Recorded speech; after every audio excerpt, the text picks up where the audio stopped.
Trust in God's timing over your own is one of the hardest lessons to practice because we live in a world that constantly pressures us to move fast, to make things happen, and to never sit still. Yet the truth is that moving fast without direction often leads to frustration and exhaustion. And when you place your faith in God's timing, you are learning to let go of control. You are accepting that His view of your life is far greater than what you can see right now, and that sometimes the delay you feel is actually the preparation you need for the very thing you are praying for. But because our human nature craves instant answers, we often mistake silence for denial, when in reality, silence may be God's way of building your patience and strengthening your character. So trusting His timing is less about doing nothing and more about doing the right things in the waiting, staying faithful in your habits, staying strong in your mindset, and understanding that not everything that is good for you is good for you right now. Because timing is not just about what happens, but about when it happens. And when it happens, in God's time, it carries peace instead of pressure. When you lean on His timing, you begin to release the fear of missing out, the fear that if you don't chase something right now, you will lose it forever, because faith tells you that what is meant for you cannot pass you by, and that means you no longer have to beg for opportunities. You no longer have to force relationships. You no longer have to compromise who you are to fit into doors that were not designed for you. And that shift creates freedom. It creates confidence. It creates rest, because you realize your worth is not tied to how quickly things happen, but to the fact that you are walking in alignment with God's plan. And alignment will always outlast speed, because running fast in the wrong direction only takes you further from your purpose, while walking steadily in His direction, even if it feels slow, brings you exactly where you need to be. And sometimes the waiting is not for God to prepare the blessing, but to prepare you to handle it without breaking.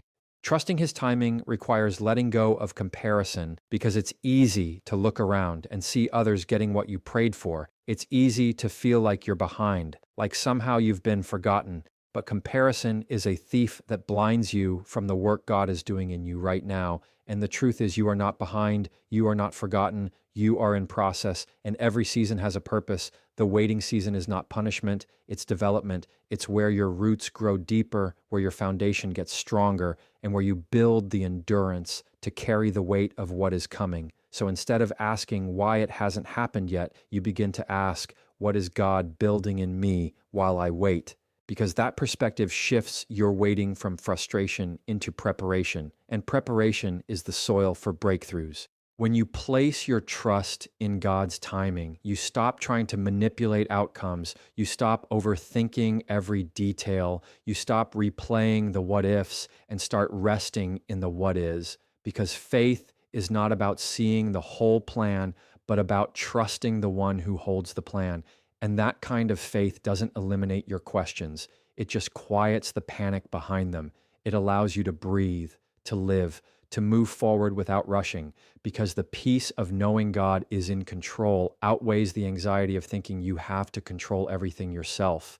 And the more you practice it, the stronger you become, not weaker, because strength is not always in striving, but in surrender. And surrender is not giving up. It's giving over. It's saying, I don't have to chase this, because if it's mine, God will align it. This trust also changes how you handle setbacks, because instead of viewing them as failures, you start seeing them as redirections. And those redirections often save you from paths that would have hurt you more than helped you. So even disappointment begins to feel different, because you know that a closed door is not rejection, it's protection. And when you live with that mindset, you carry yourself differently. You no longer live with desperation. You live with assurance. You walk into rooms with quiet confidence. You face delays with steady patience. You don't fall apart when things don't happen on your timeline, because you know your timeline is limited, but God's timeline is limitless. And when your faith is in Him, you realize you don't need to chase what He has already reserved for you. Trusting His timing means embracing seasons where nothing seems to be happening, because often the most important growth happens in silence and stillness, the unseen work the internal strengthening, the stretching of your patience, the sharpening of your faith. And though it may not look like progress from the outside, it is building you for the weight of your calling. And that is why people who wait well are often the ones who lead well, because they've been through the process of trusting when there was no evidence. They've been through the process of holding on when everything said to let go. And that process builds a depth in you that cannot be shaken when the blessing finally arrives, because your identity is not in the blessing, but in the one who gave it, and that keeps you grounded. The truth is, trusting God's timing will set you apart. It will feel unusual in a culture that celebrates chasing and hustling and striving for everything right now, but it will also give you peace that culture can't touch, because while others burn out, you will be sustained. While others get lost in the chase, you will find clarity in the wait. While others compromise for speed, you will stand firm in faith. And in the end, you will not just receive what you asked for, but you will be ready to carry it, to keep it, and to grow with it. Because blessings that come in God's timing don't fade. They last. They don't overwhelm. They equip. And when you trust that timing, you trust that every step, every delay, every waiting moment was never wasted, but was always working for your good. Strength is found in patience, not pursuit, because the world tells you that if you want something, you have to run after it. You have to chase harder, move faster, do more, and never stop. But what the world doesn't tell you is that chasing often leaves you empty and exhausted. It makes you compromise who you are for what you think you need, and it turns you into someone who is constantly striving but never at peace. But patience is different. Patience is power, because it is the ability to wait with peace, to trust without panicking, and to believe without forcing. And that kind of strength isn't loud or flashy, but steady and unshakable. It's the type of strength that allows you to hold back when your emotions want to push forward. The type of strength that keeps you grounded when everything around you tries to pressure you into rushing. And the type of strength that tells you that waiting does not mean weakness, but wisdom. When you choose patience over pursuit, you are making a statement that your worth is not tied to how fast something happens. And that's a radical kind of strength, because most people believe results equal value. But when you know your value comes from within, you no longer have to chase to prove anything. You no longer have to fight for recognition, and you no longer have to run after validation that should never define you, because patience allows you to carry yourself with dignity, even when doors are not opening yet. It allows you to stand still and calm when others would have already broken under the pressure of waiting.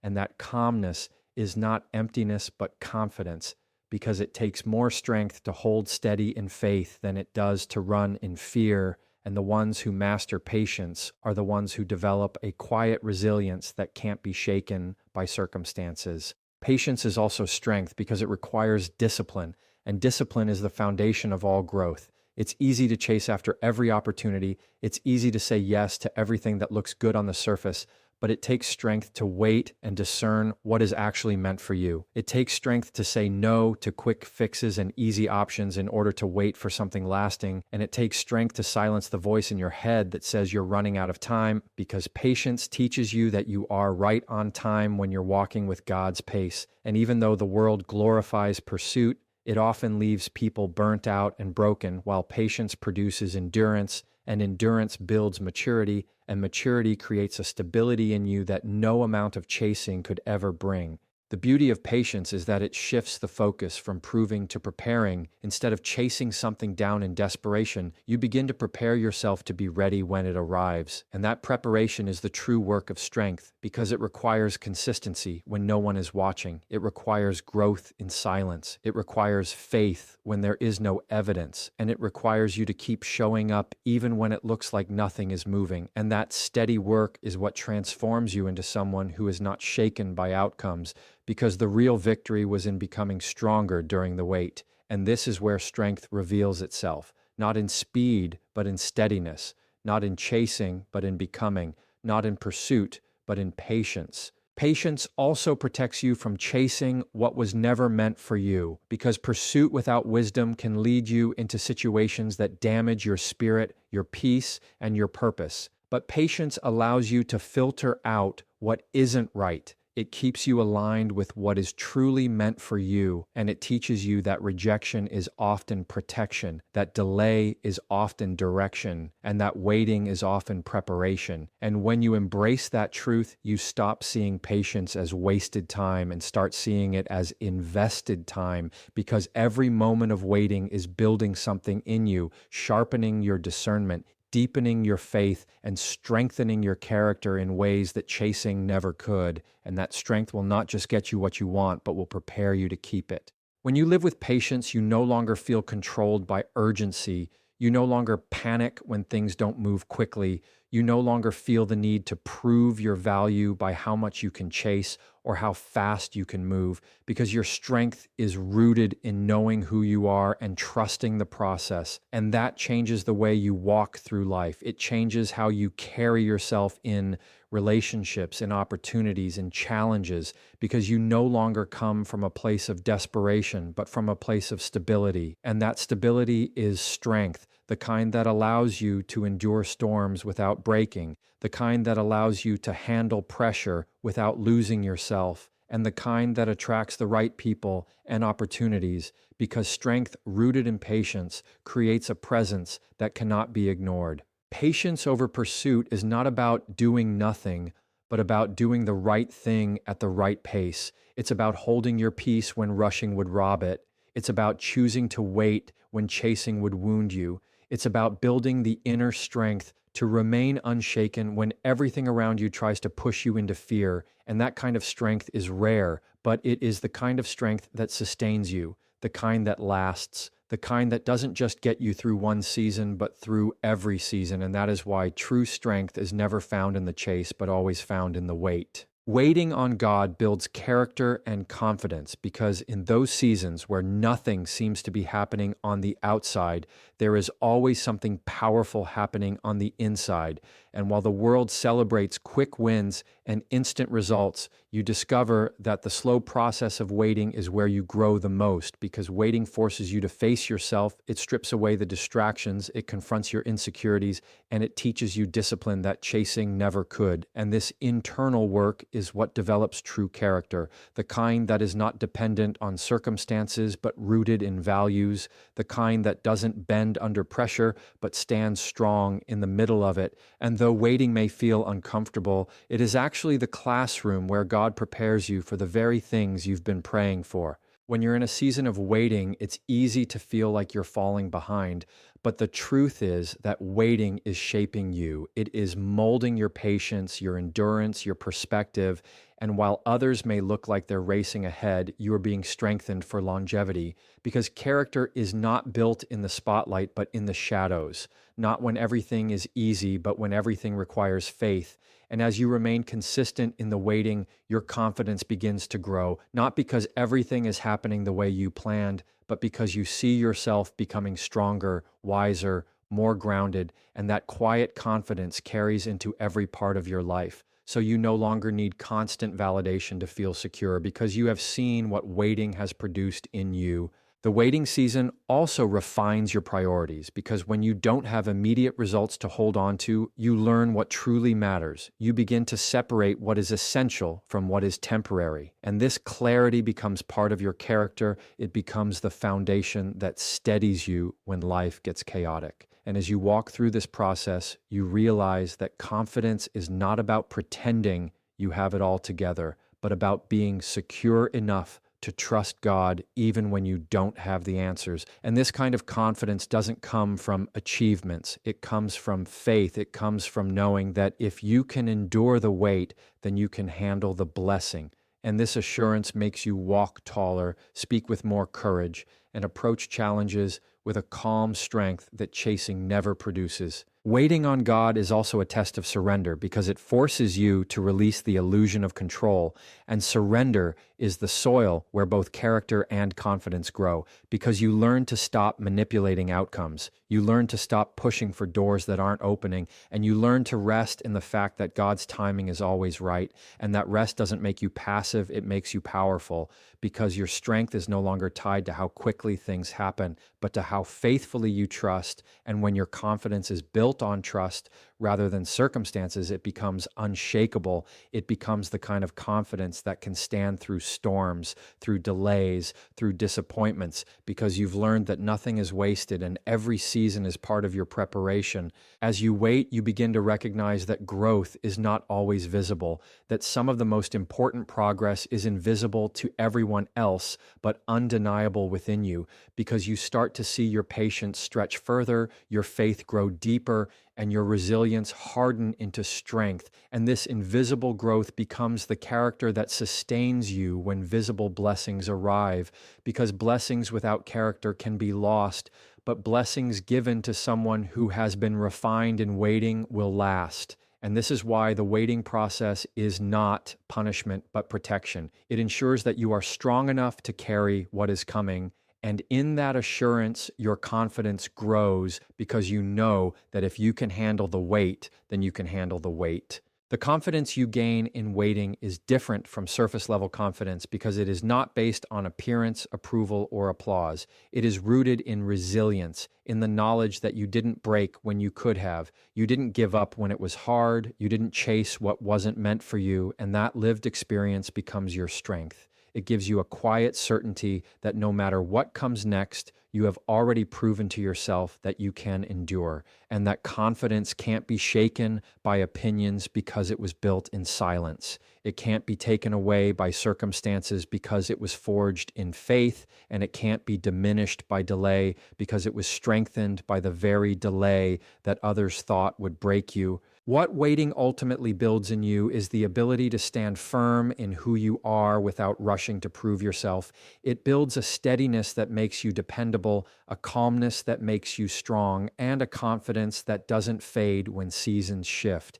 And even though the process may be long and uncomfortable, it is the very thing that transforms you into someone who is not only ready to receive, but ready to endure, ready to grow, ready to carry what comes next. And that is why the waiting season is never wasted, but always working in you, shaping your character, strengthening your faith, and giving you the confidence to walk boldly into what God has prepared. Chasing leads to burnout, waiting leads to blessings, because when you are constantly running after what you think you need, you are operating from a place of desperation instead of direction. And that desperation drains you. It steals your peace. It clouds your judgment, and it pushes you into situations that were never designed for you, because chasing is fueled by fear, fear of missing out, fear of being left behind, fear of not being enough. And that fear will keep you busy, but never fulfilled. It will keep you moving, but never grounded. It will keep you chasing, but never arriving, because the truth is, no matter how fast you run,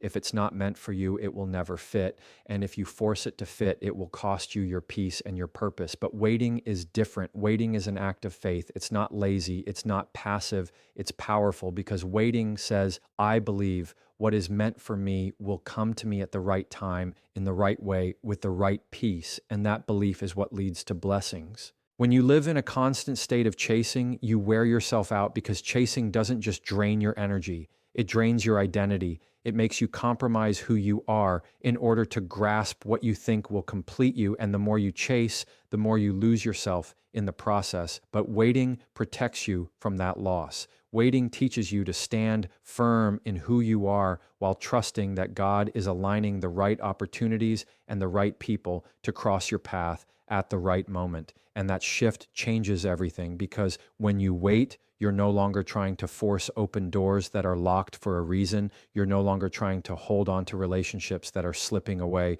You're no longer trying to prove yourself in spaces that don't value you. Instead, you're standing strong, trusting that closed doors are protection, and that the right ones will open without you having to destroy yourself to walk through them. Chasing also creates exhaustion because it keeps you in survival mode, always hustling, always striving, always proving. But survival mode is not living. It's just existing. It's running on empty, hoping the next thing will finally fill you, but it never does. And that's why so many people who chase everything end up burned out, bitter, and broken. But waiting shifts you from survival mode into trust mode, where you no longer have to carry the weight of forcing everything to happen because you believe that what is for you is secure. You believe that blessings don't have to be chased. They are attracted to faithfulness and patience.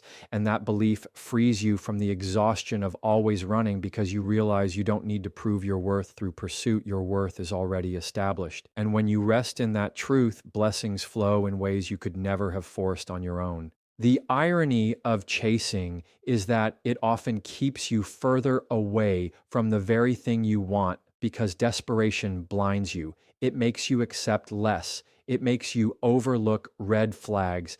It makes you rush into decisions that later cost you more than they gave. And by the time you realize it, you're left depleted and disappointed. But waiting keeps your vision clear. It slows you down enough to recognize what is real from what is temporary. It allows you to filter opportunities through wisdom instead of fear. And that clarity is what leads you to the blessings that actually last, because blessings never come wrapped in desperation. They come wrapped in peace. And you only recognize that peace when you've trained yourself to wait instead of chase. Burnout is the fruit of chasing because it never stops. It never satisfies. It always leaves you hungry for more. But blessings are the fruit of waiting because they arrive in seasons where you're prepared to handle them, and they come with a peace that doesn't drain you but sustains you. And when you wait, you realize that blessings don't just give you what you wanted, they give you what you needed. They align with your purpose, they build your faith, they grow your character, and they last longer than anything you could have grabbed in your own strength.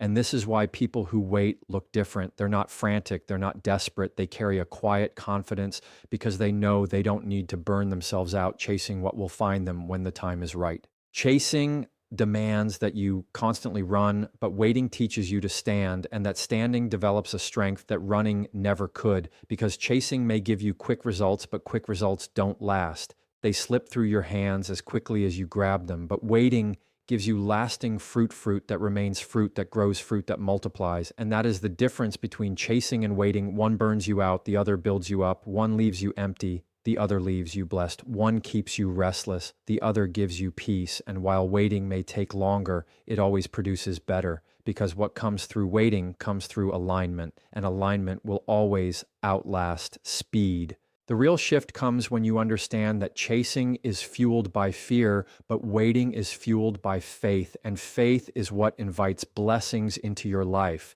because it positions you to receive instead of constantly running to grab. And that position of trust is what allows you to live with peace. Even in the middle of delay, it allows you to carry yourself with strength, even when nothing looks like it's moving, and it allows you to walk with the confidence that you don't have to run yourself dry to get what God has already reserved for you, because chasing will only break you down, but waiting will always build you up. A woman of faith attracts what's meant for her because she understands that she doesn't need to chase attention. She doesn't need to beg for love. She doesn't need to force opportunities to prove her value because her worth is already secure. And when a woman walks in that kind of assurance, she carries a presence that is undeniable, a presence that draws the right people and the right opportunities without her having to exhaust herself running after them. And this isn't about arrogance. It's about alignment, alignment with God, alignment with purpose, alignment with patience. And that alignment creates an energy that others can feel. It's the calm in her spirit, the steadiness in her walk, the confidence in her voice. And that kind of presence doesn't come from chasing. It comes from trusting that what is for her will always find her in due time. When a woman of faith refuses to chase, she sets a new standard for how she is treated, because people can sense when you carry yourself with self-worth and they respond to it differently. She no longer entertains relationships that devalue her.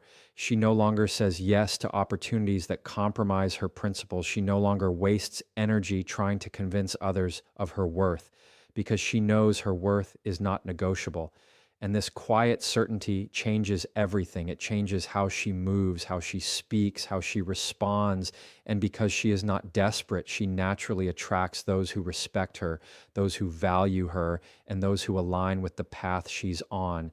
And in that way, she is not running after blessings, but living in a way that blessings are drawn to her. There is power in knowing that what you are seeking is also seeking you, but only when you are ready to receive it. And that readiness comes from faith, because faith teaches you not to settle for less than what God has for you. And when a woman lives with that conviction, she doesn't waste time running after every option. She doesn't allow fear of loneliness or fear of lack to drive her decisions. She trusts that God's promises are true.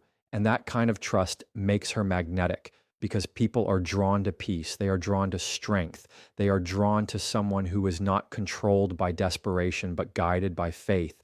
And it's in that faith that she finds herself attracting love that is real opportunities that last and relationships that build instead of break. A woman of faith attracts what's meant for her.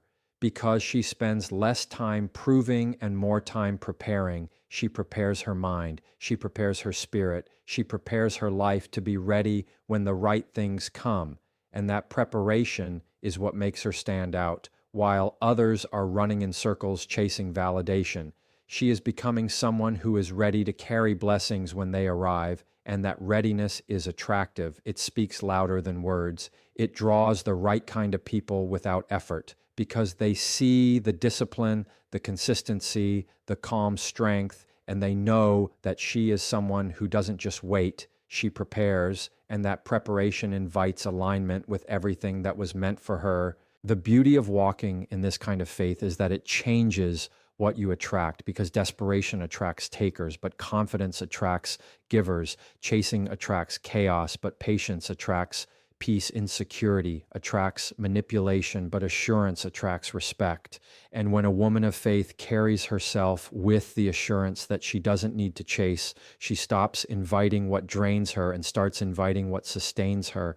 She stops pulling in relationships that deplete her and starts drawing in connections that strengthen her. And this shift is what makes her life richer, fuller, and more aligned, because she is no longer living from a place of lack, but from a place of abundance. Attracting what's meant for her doesn't mean she never faces delays or challenges. It means she faces them differently. She doesn't see delay as denial. She doesn't see rejection as failure. She sees them as redirection, and that mindset keeps her grounded even when things don't unfold on her timeline, because she trusts that what is meant for her cannot pass her by. And this belief keeps her from panicking. It keeps her from forcing what isn't right, and it keeps her moving forward with a sense of peace that becomes magnetic in itself, because people are drawn to someone who isn't easily shaken, someone who doesn't crumble under pressure, someone who walks with quiet strength no matter what season she's in.